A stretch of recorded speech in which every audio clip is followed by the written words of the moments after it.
Hello, good afternoon, everyone. And for those who are watching us from a different time zone, good morning or good evening, wherever you may be. For those who are new in this platform, my name is Marilyn. I'm the founder and CEO of Customized Training Solutions Private Limited, or CTS. And we are Asia's most trusted training and business solutions partner. We have created programs that adds value and impact for leaders and continue to do so that you can stay relevant, adapt to the next normal and ensure performance of a hybrid team. And today, it's my great pleasure to introduce our leader, Hardy Jacob. With 18 years of progressive experience in the field of HR, corporate learning, organizational development, and knowledge management in the business process outsourcing, shared services of IT, payments processing, as well as airline industries. His experience in global business migration, talent development, leadership, performance management, and coaching, strategic planning, as well as talent reviews. His projects and interventions followed methodologies from organization development and learning principles whose successes were validated by major awards given by global multinational companies such as Convergys Corporation Philippines and Global Payments Incorporated. His scope spanned across the globe by leading projects in regions such as Europe, North America, and Asia. And so, without so much further ado, I'd like to bring in Hardy. Hi, Hardy. Hi, Marilyn. Hi, everyone. Thanks for that introduction. I cannot imagine that those years of experience can be summarized in very, well thought of introduction. So thanks a lot. You're welcome. It's my pleasure to introduce you first and foremost. And I really appreciate that you have grace us with your presence today to learn from you, from your experience. And I remembered being Absolutely. that office as well a few months Right. ago, having this conversation. And I'm really glad that you are here today. And so to get started, I just wanted to invite you. I mean, I have introduced you. I don't think it has justified what you have done for your organization and your experience. But so if you'd like to share like more information in your current journey or in your journey towards transformation and leadership, please feel free to add it in. Sure, sure. First of all, thanks again for inviting me here in your online platform. Leaders right now should be able to have this kind of platform and opportunities to have this conversation as we traverse into a constantly changing landscape. So Mhm. I would say that I'm also appreciative to the people who are tuned in right now. Thanks everyone to the people across the globe who are watching, and I know this is recorded, so definitely there's going to be more who will be able to take advantage of the opportunities and exchanges of ideas. So uh, I've been doing HR work for almost 2 decades now, 18 years to be exact. Mostly it's in the outsourcing industries in different verticals or industry verticals, from airline, from payment processing, financial, BFSI, etc.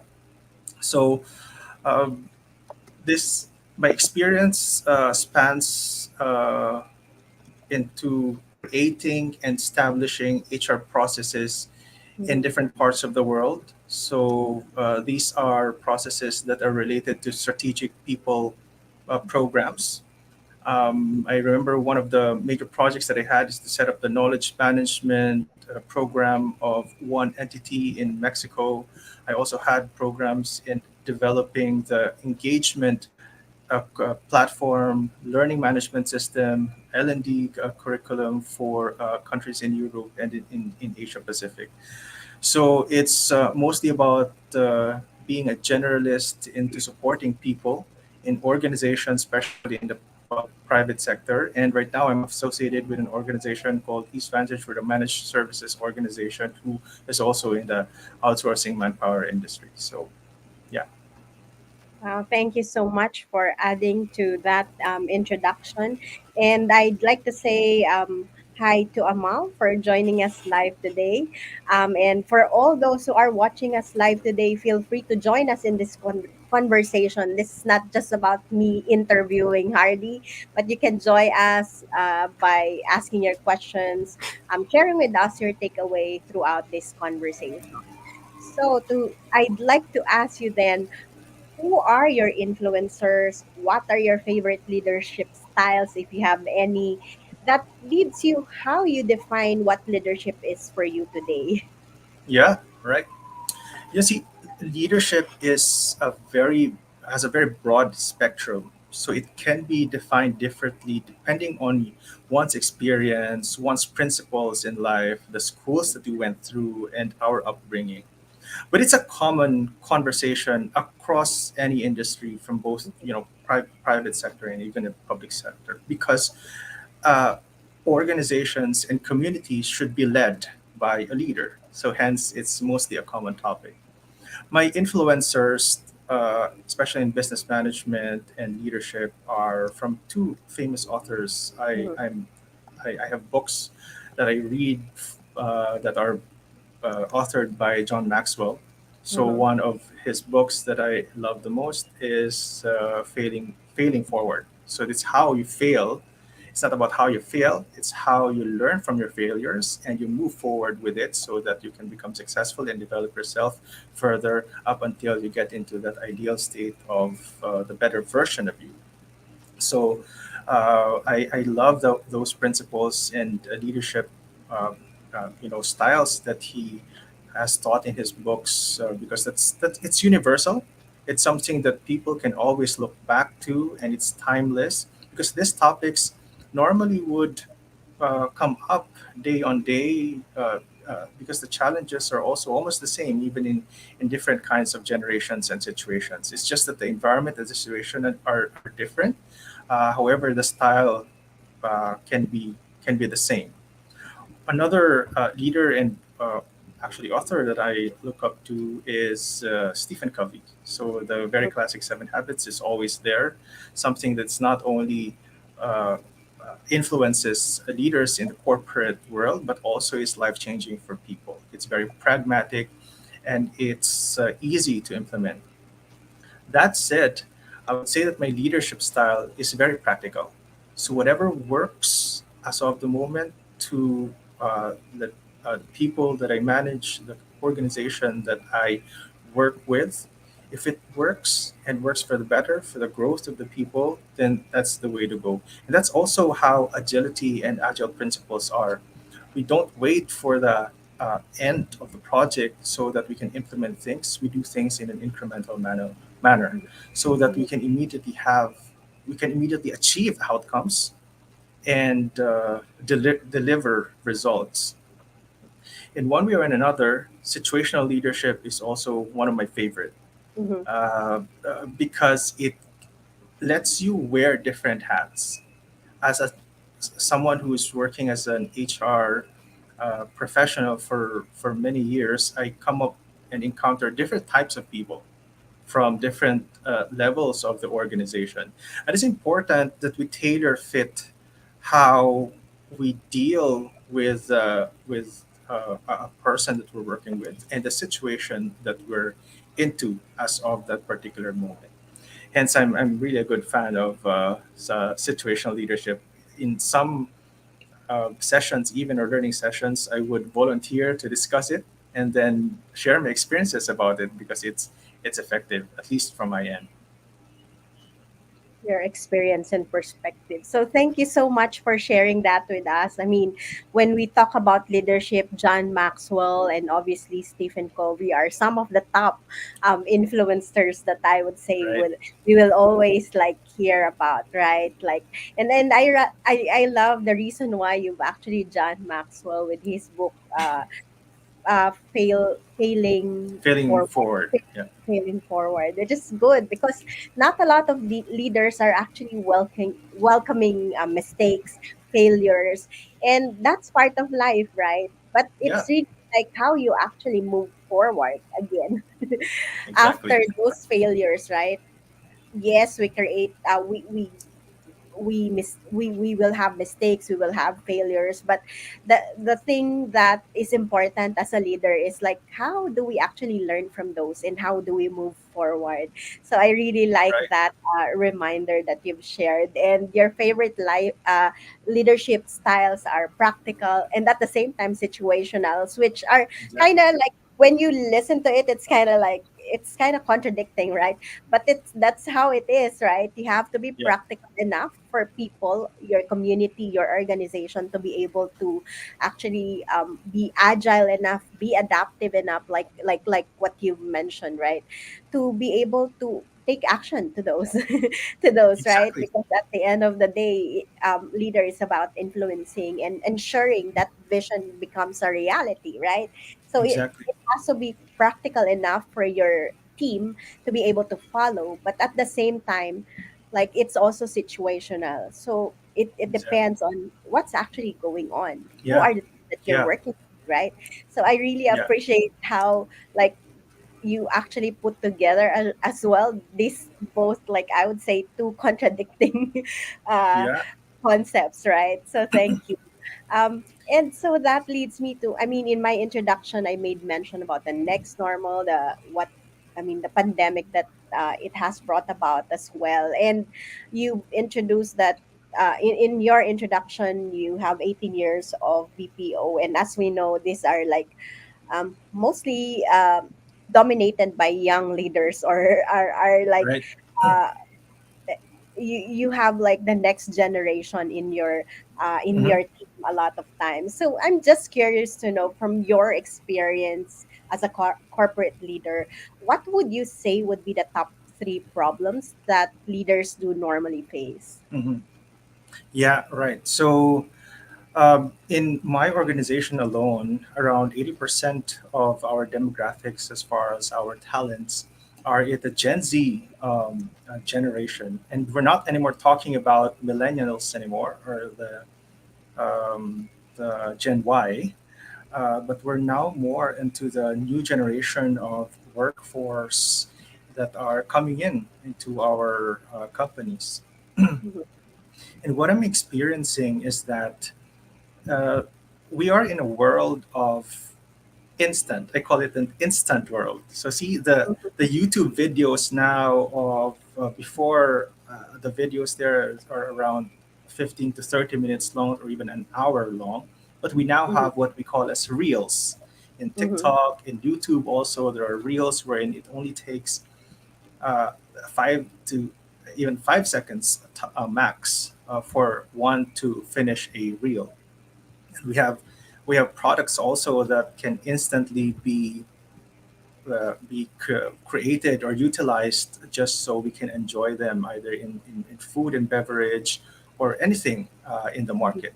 So we're mhm, in instant. We love things instant, and this mhm, generation also love things instant.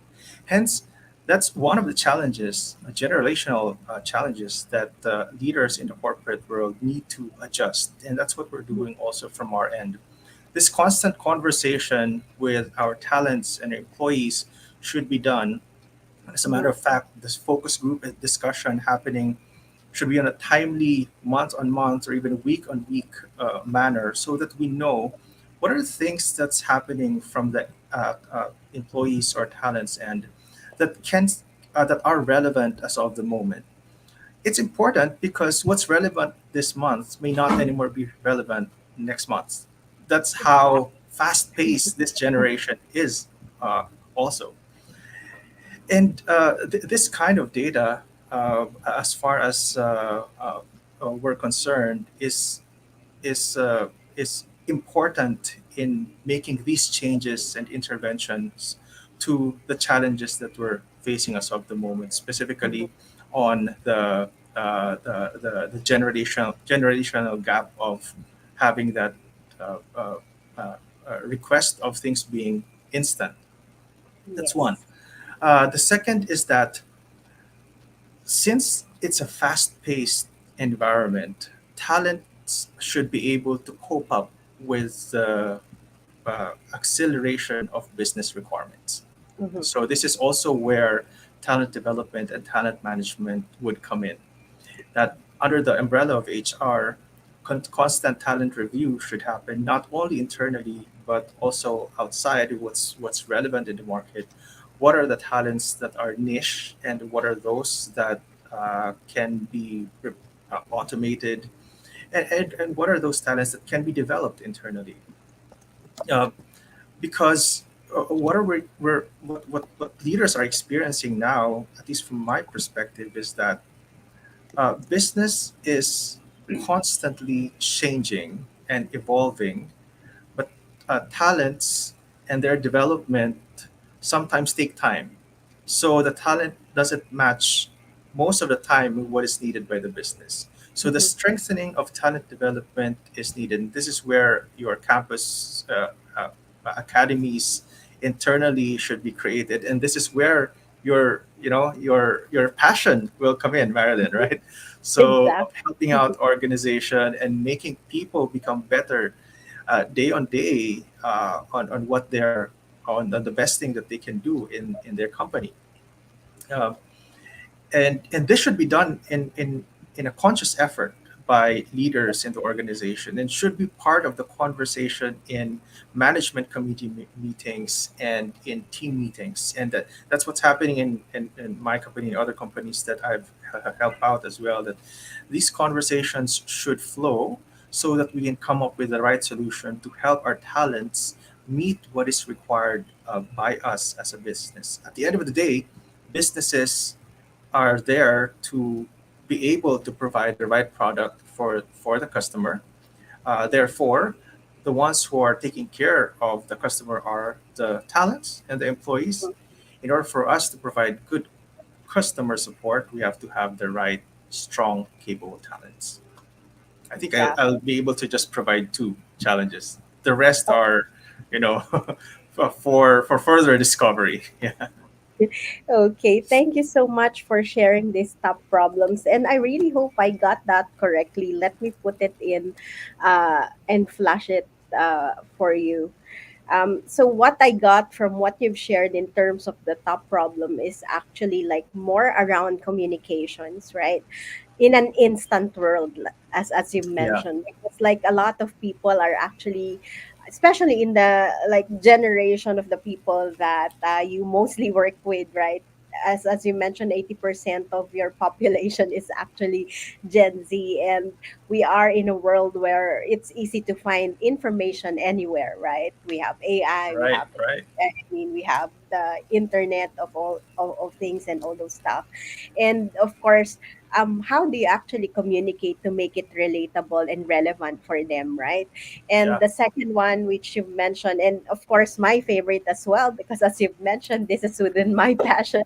It's really so much of talent development, right? Right. Because of the fast changes, we're in a world where like it's the changes are very fast as well, right? And so how can you cope up, how can you adapt? And you mentioned in the earlier answer that you had about being adaptable and agile at the same time, right?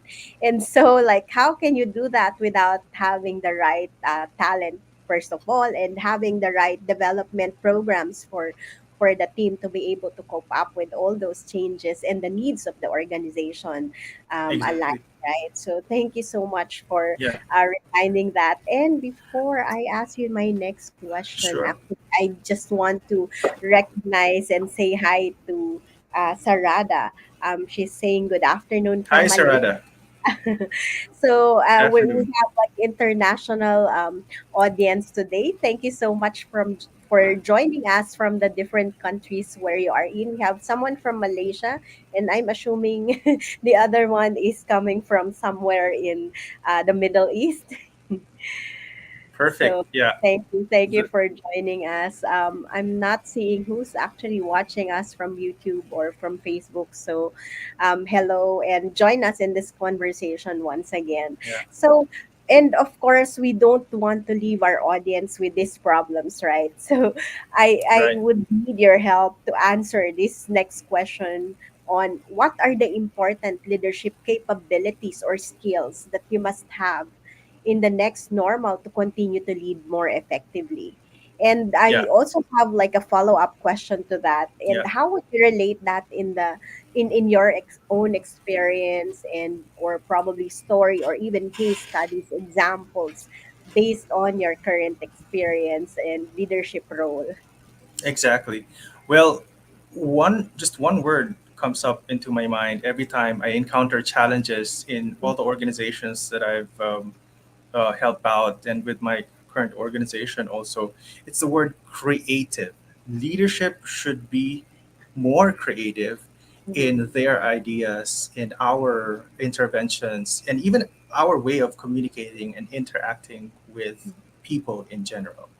Sometimes creativity in the corporate world is taken and not as a priority because they think that it's an artist's skill. But as HR and as people leaders, strategic leaders, there should be a thinking out of the box that should happen, and that's where creativity would come in. And that's the reason why we have what we call as design thinking, creative mhm, thinking, those kind of skills. And I would say those kind of skills, creative thinking, design thinking, analytical skills, should already be one of the core skills of leaders, apart from being strategic and being visionary. Um, the reason being is that we're not anymore in a VUCA world. We're more than in a VUCA world. In the new normal slash VUCA world. It's a more complex environment with mhm, a more complex generation of workforce. Hence, whatever practices that there may be in the past 10 years will definitely not anymore work with the current scenarios that we have. mhm, I'll give you one example. Let's say I've been a consultant and HR also with other multinational companies. mhm, Now that I'm with East Vantage, I cannot do a cookie cutter of these are the programs that I have had before. We should implement it. No, it's a no. There should be a proper organizational diagnosis of what's happening, mhm, uh, who are the talents, their demographics, their profiles, who are the leaders that we have, what are the current capabilities, both technical and behavioral. It would always start with a robust analysis, hence, so that we can creatively look for the right solution. Uh, that said, if people start in lifting and shifting programs without any creativity, mhm, leadership creativity, most of the time programs don't fly, and then leaders will just say that what happened, this became successful in my previous client. Well, in fact, different clients are also like a persona. They have different personalities, different needs. mhm, One person may have a different way of communication style or leadership style that will work for them compared to that other person. Hence, everything should be tailor fitted. And hence, again, I will go to a kudos to you because you tailor fit your trainings, right? And that's also true also for any corporate leadership. Uh, every program should be tailor fitted depending on the situation. Hence, a robust analysis through data and science should back up any programs that will be created for the people and for the organization. Just one word: creative. Creative thinking, creative leadership. Wow, thank you for simplifying that for us. But I actually like, while you made mention only just one, which is creativity. Along the way, you've also made mention around like, I mean, we all know that they have to be strategic, they have to be visionary, right? That's like basic for most leaders, I would say. Right, right. But you're highlighting again like creativity, especially in a VUCA world where we live in. And before I ask another question, I just want to recognize as well another LinkedIn user, which I cannot see your name. I'm sorry. He's from Jakarta. So hello from Indonesia, right? And Right. Abdel Hamid is joining us. Creativity is defined by practicality of applying theories into reality. Reality defines creativity. Any Exactly. innovative ideas should be tested by tangible facts on the ground. Wow, thank you so much for Exactly. helping us define creativity as well. And again, like what you've mentioned earlier, um, Hardy, right? It's not really so much of the colors being an artist to be Yeah. creative, right? It could be an idea, and like how Abdel Hamid have defined it, it's really like going back to what you've said, right?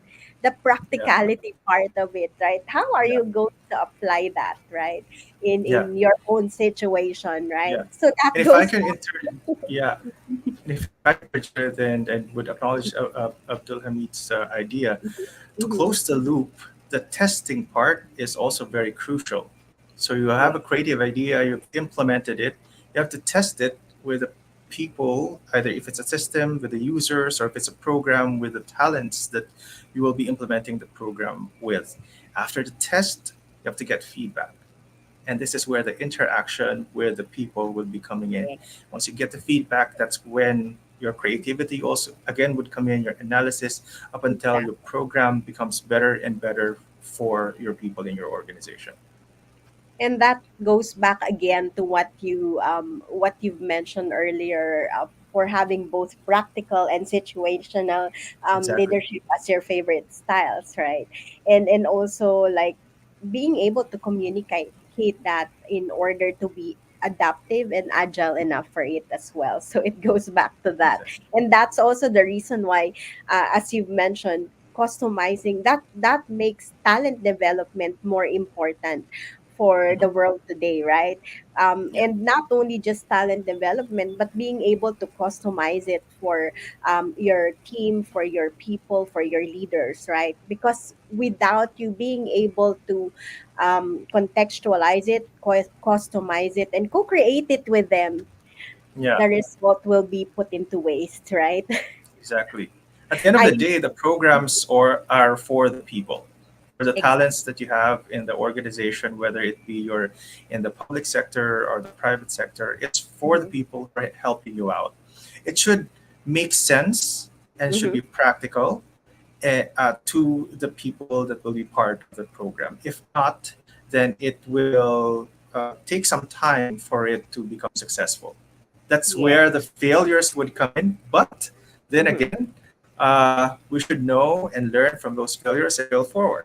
Just develop and develop and develop. Yeah, That goes back to why you like John Maxwell's book, right, right. Failing Forward, right? So yeah, because again, it's both a cycle and being able to break that cycle in Exactly, order to really like uh, be able to stay relevant and to be able to adapt and be agile enough to do so, right? And important, it's important that talent development is always there. Continuous learning is important for us to be able to adapt in the first place, right? absolutely.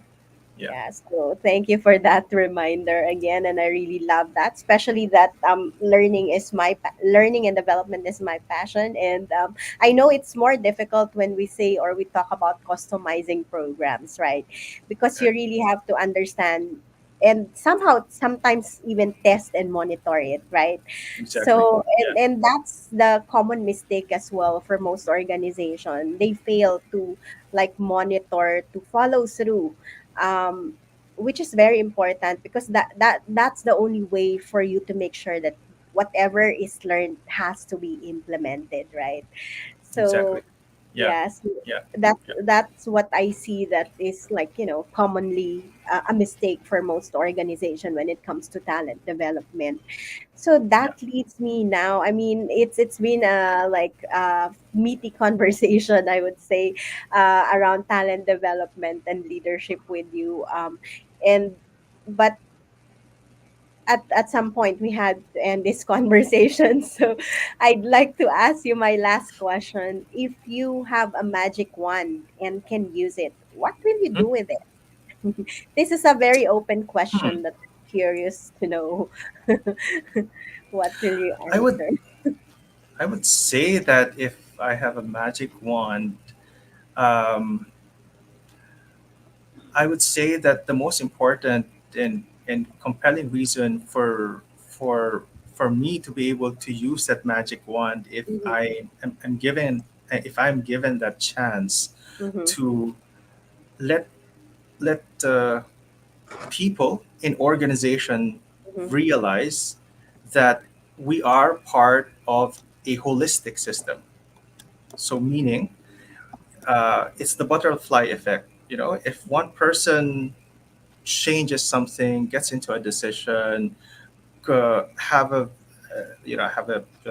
simple initiative, it Mm-hmm. has its contribution to the whole pie and how the system works and how the machinery works.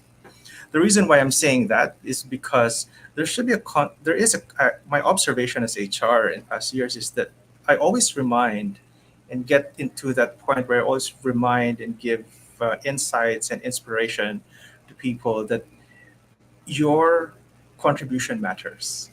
Whatever it is that you do, your contribution matters. And if I can use that one to let people realize that, then everything would be easier as far as interactions are concerned and creating the right solutions for clients and customers and for the world in general. Wow, I It's love that. yeah, Oh, yeah, that's sorry, it. go Yeah. ahead. No, no, I'm saying, I mean, at the end of the day, it's a common understanding to have that kind of perspective that will lead us to the right direction. And for me, that is a ideal world. But Mm-hmm. at the end of the day, I still enjoy not to be in an ideal world. So it's a great thing to be dreaming about it and then being in the living in reality. So yeah, Yeah, true, true. But I really love what you've said around your magic wand, that, we have to know that we're part of a holistic system, like what you mentioned. And sometimes some people do forget about it, right? That they're too focused about their role that they forget that they're actually part of a bigger organization, of yeah, a bigger community, and that like everything that they do actually creates a ripple effect to the world, right? And exactly, that's collective results. That and exactly. and Yeah. I mean, like, if only people actually get reminded of this, probably they would think twice before they do anything, right? Exactly. Foolish, Yeah. right? They can be more mindful of the things that they do, right? So, and that Yeah. goes back to, like, as a leader, as a person, and knowing that you have, like, um you're taking part to this system or to the results that you see around you, then that makes you like more accountable and more hopefully mindful of the actions and the words that you do. Absolutely correct. Absolutely correct. Yeah. Yeah. Oh, we have a question here, from someone from LinkedIn. I'm sorry, I can't see your name. I think you have to accept StreamYard, or click on StreamYard Yeah. so that you can see your name.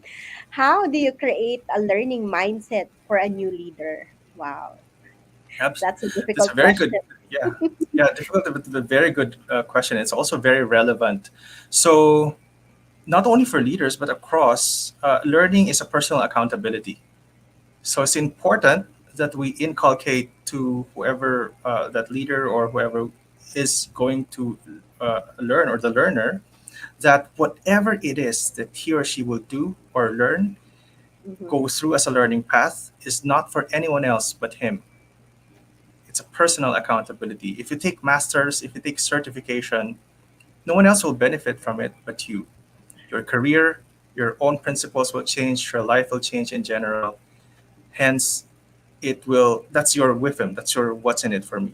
So in order for us to transform someone and have that kind of mindset, uh, influence them and tell them that all efforts of learning is 100% for their own benefit.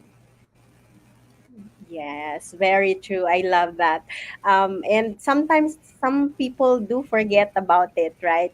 And that's the reason why I have been dedicating my life with training, because I have seen like mindset shift the skills has improved and all those stuff. And even organizations, communities do get results because they invested Exactly. in themselves, right? And again, that's a personal accountability, right? Yeah, And it's mindset as well, right? Like based on his question, how can you actually have a learning mindset? And again, it's your responsibility or accountability to do that for yourself. That's why I've always said that, I get too passionate about learning and I have committed myself on this, mainly because I've seen how it can improve lives as well. It can yeah. improve mindset and even the lives, not only of your life, but also of the life of the people around you, Other right? people. And it's such a gift, right? It is a To gift. be, Yeah, yeah, it's such a gift because again, like what you've said, once you actually invested on yourself, you will never, nobody can take away that from you. exactly. Yeah, that's the classic principle that our parents have shared to us, which is a universal truth. And with all the technologies and resources that we have now, it's important to know that with a click of a finger through our phones, we can learn a lot of things True. and organize those on what would be relevant for us, and take that accountability and ownership that we will develop for ourselves, and change our careers and lives. Yes, thank you so much for that reminder. We're both passionate, obviously passionate about learning, and that's part of being a leader as well. So thank you so much, Hardy, for all your insights, all your reminders, and important messages that you have shared with us. And before we end this conversation, is there anything more that you'd like to leave our audience with? I would say thanks for those who are tuned in, and for those who will be able to hear and watch this learning session, which is the recorded version. Thanks. Um, Conversations like this should happen not only in social media but also in your individual organizations. It's important to open up these kinds of conversations because this is where creative ideas would come out. No Yes. idea is wrong. It may be that the idea can be relevant now or relevant in the future, Mhm. but all ideas are valid. So I would say that we just continue to learn, appreciate what are the things that we have currently in front of us. Mhm. These are blessings that we have to take care of us, and take and leverage as opportunities, and Yes. and these will help us to become better and achieve our goals in the future, whatever they may be. So I would want to say all the best to everyone who's watching, and being a good leader is knowing where you want to go and being true to the principles that you believe in and the values that are important for you. So I leave it at that. Thanks. Wow, thank you so much for that. And thank you. Muhammad is saying thank you as well. So he must be Thank you. watching us as well live. So thank you for so much for your time, insights, and everything that you have contributed. And again, that goes back to what you've mentioned in your magic one, that, every small, I would say, effort that we have, or every contribution that we have to realize that this actually is just part of a holistic system. Yeah, yeah.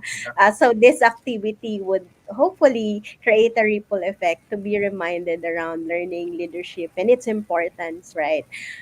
So thank you so much for your time, and thank you so much for all those who've joined us live today, and for those who are joining us on the replay. Please feel free to ask your question. Hardy is also tagged on this live session, and thank you everyone. And let's help each other to create more opportunities, this to make this world a better place to live in. And remember that even the richest investors in the world would say that investing in yourself is the best investment you can ever make in your life. So, with that, we would like to leave you with this quote, that if your actions create a legacy that inspires others to dream more, learn more, do more, and become more, then you are an excellent leader.